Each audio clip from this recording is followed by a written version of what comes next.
Nechang shahridagi sayohatimiz o'z nihoyasiga yetyapti. Endi Fantihet degan yana bir shaharchasiga boramiz. U yerda sayohatimizni davom ettiramiz. 8 kun o'z nihoyasiga yetdi.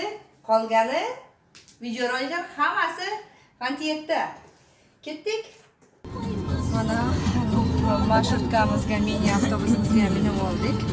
Hozir Nechangdan Fantihetga ketyapmiz. 250 kilometr ekan. 4,5 soat yetib borasizlar deyishdi, bizga yetishdik.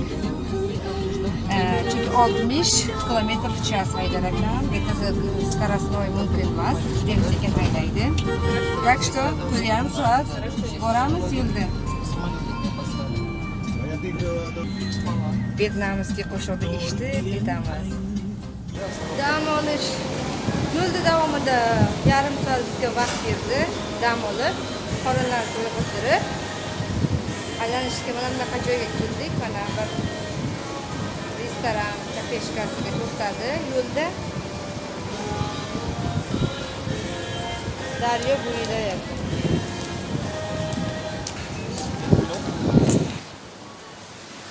oshxonasiga to'xtadik. Mana davom etyapti. Hozircha hammamiz oстановка qilib, mana shu yerda hordiqimizni chiqaramiz.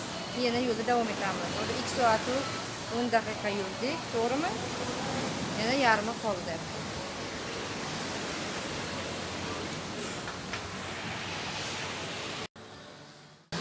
Hozir bizni shoferimiz bir oстановкаga to'xtatib, mana shu oshxonaga taklif etdi. Chunki avtobusda 2,5 soatdan burun o'tirish toliqtiradi odamni. Mana daryo labidagi kafeshkaga keldik.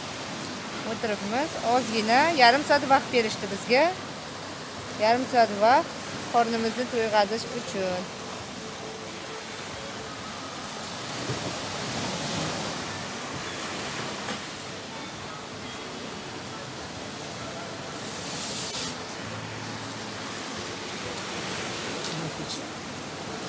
Супфо мухрави?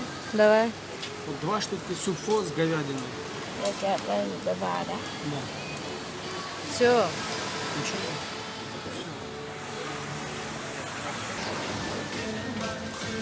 Qaytdik. Obedlarni qildik. Endi qaytamiz. Yana avtobusga yo'limiz davom etadi.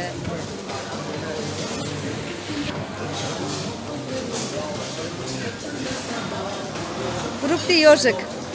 Братиком. Ежик фруктинчик.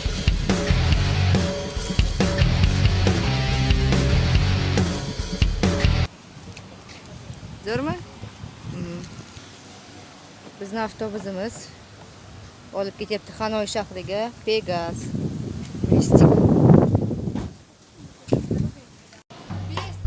Yo'limizdan keyin Fantihetga yetib keldik.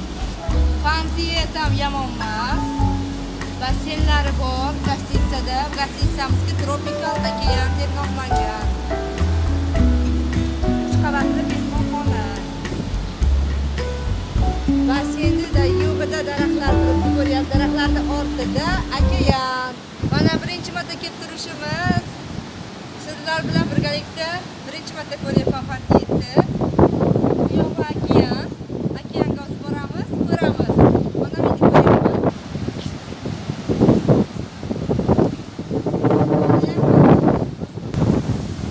Shaboda sovuq, kechki payt shamol. Daryoda qattiq to'lqin.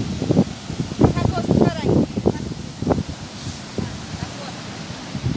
Kokos daraxtlari.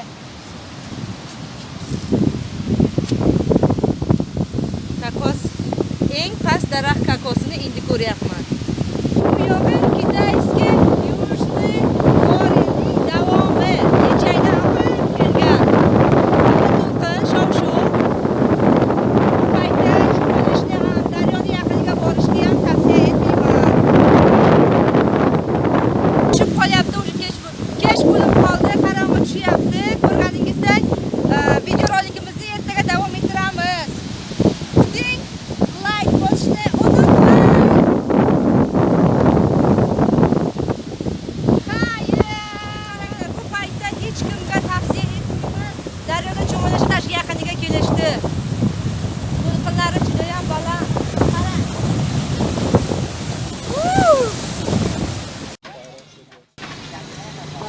loftalarni loftachalarni buzilgan loftalarni olib kelib shu yerga tashlaydi, qo'yadi va ustalari tuzatyapti. Tamom,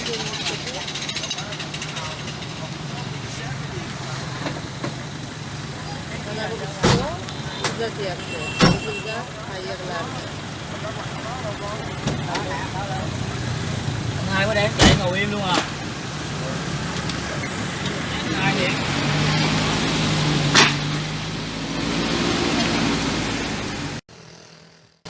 Bugun Vyetnamning Muyine shahridamiz. Bilasizlarmi, aylanib yurib, ko'zimiz bir zo'r joyga tushib qoldi, yuraklarimiz dukur urishni boshladi. U nima deb o'ylaysiz? Albatta, o'zbekskiy restoran. Toshkentliklar o'zbek restoranini ochgan ekan bu yerda.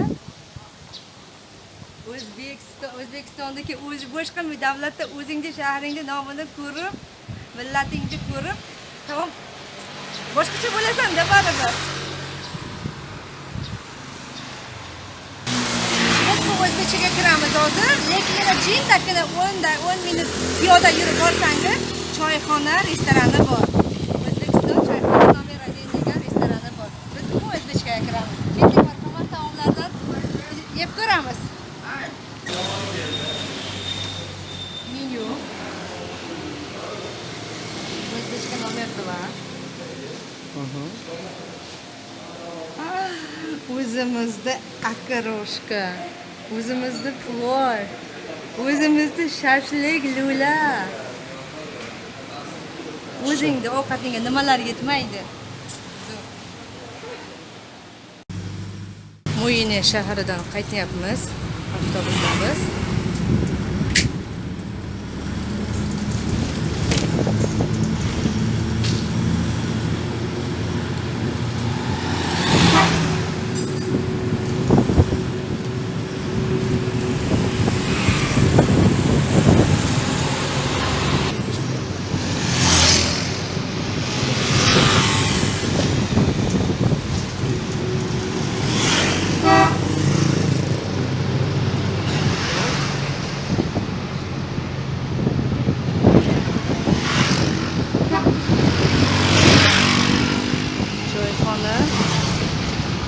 Mana çayxana.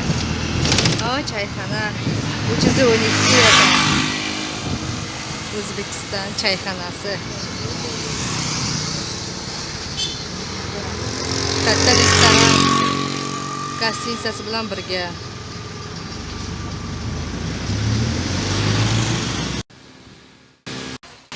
Krokodilni koni og'zida jemchuklari bilan hammasi krokodil, timsohchalar. Вот еще. Chán xấu à? Да. Timsohni kallasi. Voy, o'zi bo'lib kelib qo'ygan, naturalni. Quritgan. Страшно.